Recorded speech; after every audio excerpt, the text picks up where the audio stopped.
É muito interessante essa sonora, Jorge. Nós estamos diante de um caso em que devemos tratá-lo como uma decisão política, transvestida de questão técnica. E temos um William, integrante do TCU que diz: eu não me deixo emparedar por ninguém. O que você comenta? William, o Tribunal de Contas da União, como o Supremo Tribunal Federal, apesar do Tribunal de Contas não ser exatamente um órgão do Judiciário, os tribunais de cúpula, eles sofrem um fenômeno que a gente chama na doutrina de judicialização da política. Todas as democracias constitucionais, elas passam por isso, que é o quê? Os assuntos mais complexos, mais polêmicos, seja no âmbito político, social ou econômico, em alguma medida, tem a transferência da decisão, em última instância, para tribunais superiores. Isso no Brasil acontece há muito tempo. Pesquisa com célula-tronco embrionária, a questão do aborto, demarcação de terra indígena, lei de imprensa, etc. A questão é, esse fenômeno é um fenômeno natural em democracias constitucionais, a judicialização. O problema é como eu respondo a essa judicialização. Porque se o tribunal, ao responder a essa judicialização, se coloca não como tribunal, mas como um agente político, começa a surgir o fenômeno do ativismo judicial, que é problemático numa democracia. Então, a gente tem que tomar muito cuidado em saber diferenciar os dois pontos.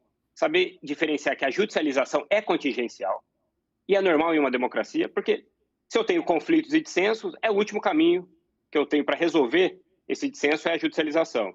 Agora, como eu respondo a essa judicialização, aí sim é um assunto bastante complexo e esse da reportagem é um deles, por exemplo. A gente adora um assunto complexo, Jorge. Aliás, para a Thaís, para o Caio e para mim, que somos profissionais de comunicação, é excelente a gente ter alguém com a tua cabeça jurídica fazendo essa diferenciação. Para nós é interessante trabalhar em torno dos conceitos que ele definiu ali. Vamos recordar? Uma coisa é a judicialização, o que é inerente a regimes democráticos, por exemplo, no qual nós vivemos. A outra é o ativismo judicial. Jorge, você vai ter que responder isso aí do teu ponto de vista, mas eu primeiro queria ouvir a Thaís e o Caio. O que é que nós temos na definição conceitual do professor? O caso de judicialização ou de ativismo, Thaís?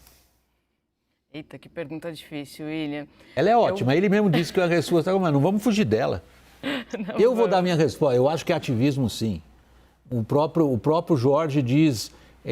uma coisa é a judicialização, isso acontece em todo regime democrático, sobe para um tribunal uma decisão, ele citou várias. A outra é quando o tribunal se arvora a ter uma postura em função da política. Reproduzir correto, professor? Perfeitamente. Eu acho que foi político. Você, Thaís? Então, vou fazer uma confissão aqui. Eu não conheço tão bem os meandros do Tribunal de Contas da União quanto eu acompanho, por exemplo, o Supremo Tribunal Federal. E aí eu fui ouvir um pouco o voto, por exemplo, do ministro Bruno Dantas e faço uma comparação com que, não sei se é tão correta, mas faço uma comparação com o que aconteceu hoje no Supremo Tribunal Federal. Em determinado momento do voto, Bruno Dantas disse que nunca viu uma corte ser tão pressionada como ela foi nesse caso. De qual corte você está falando agora, do TCU? Isso. Ok. E aí ele estava citando o fato, é claro, daquela frase do ministro da Economia, Paulo Guedes, que na semana passada criticou o que ele chamou de movimento político para tentar impedir a capitalização da Eletrobras. Então, entendo que tem, sim, uma participação política nesse processo. Eletrobras é um tema que está na pauta da eleição, é um tema que a gente sabe que o PT não defende e o governo Jair Bolsonaro quer entregar essa capitalização como um dos seus grandes trunfos nesse fim de mandato. Mas eles, de alguma forma, colocam ali a questão de um tribunal, da independência do tribunal acima. Deixa eu ver com o Caio e novamente com o Jorge a seguinte questão. Há uma série de críticas muito bem fundamentadas a essa privatização. Do ponto de vista de como a capitalização teria de ser feita, a precificação, a oferta aos investidores, aspectos técnicos, mesmo a possibilidade de que houvesse ali uma cláusula de reestatização. com que boa parte da discussão teria sido eliminada. Ou seja, trata-se de uma privatização altamente criticável. Mas o que é que nós tivemos hoje, Caio?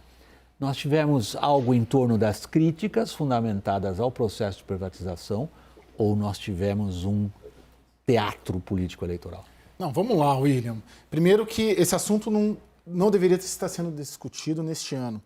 E ele acaba sendo contaminado porque os dois favoritos, né, Lula e Bolsonaro nas eleições, têm posições divergentes sobre ele. E quem ganhar vai dar um rumo diferente para isso. O Lula é contra, Bolsonaro é a favor. Bolsonaro ganha, esse processo se estende, vamos lá, conclui 2023. Se o Lula ganhar, não vai ter. Não vai ter ainda mais com a decisão de hoje, porque atrasa o processo. E o governo vai, até o fim, tentar e entrega para o próximo governo, qualquer que seja, o processo continuando em curso. Então, isso é fato. Não é um assunto para esse ano, erro crasso do governo de não ter tocado uma privatização neste ano. Segundo ponto, te respondendo, o voto do ministro Vital, ele tem fundamento técnico. Ele tem fundamento técnico. A gente pode puxar na linha da origem do ministro Vital, assim como da origem do ministro Bruno Dantas, que todos têm conexões políticas. São 9 ministros no Tribunal de Contas da União, 1/3, salvo engano, Thaís me corrige, é de carreira, mas os outros, um é indicado do Palácio do Planalto, um da Câmara dos Deputados, um do Senado e um sistema de rodízio. Você está apontando para possíveis lealdades políticas? Há lealdade política, porque na medida em que os ministros que têm origem política e conexões políticas olham o cenário eleitoral e falam, opa, isso aqui, se esse presidente ganhar, ele não vai tocar isso. Tem uma posição distinta do outro que pode ganhar. E só tem 2, né? Falando português, claro que pode ganhar. Então, se contamina completamente esse debate pela eleição, mas, e respaldando, claro, o que você disse, há fundamentação técnica nas críticas que se faz ao processo que foi feito até agora. Jorge, por último, já agradecendo a sua participação, eu preciso que você seja breve na sua resposta, que vai ser de encerramento aqui. Foi judicialização ou ativismo?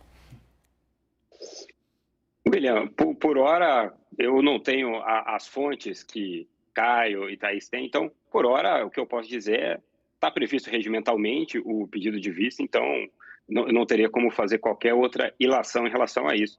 E, independentemente de qualquer coisa, William, só para dizer, havendo ativismo, e todos os tribunais do mundo cometem erros e podem cometer ativismos, o que fazer com isso? E o que fazer com isso é uma crítica, né, racional para o aperfeiçoamento das instituições, nunca uma crítica contra as instituições, porque sem elas as democracias não funcionariam, principalmente as constitucionais.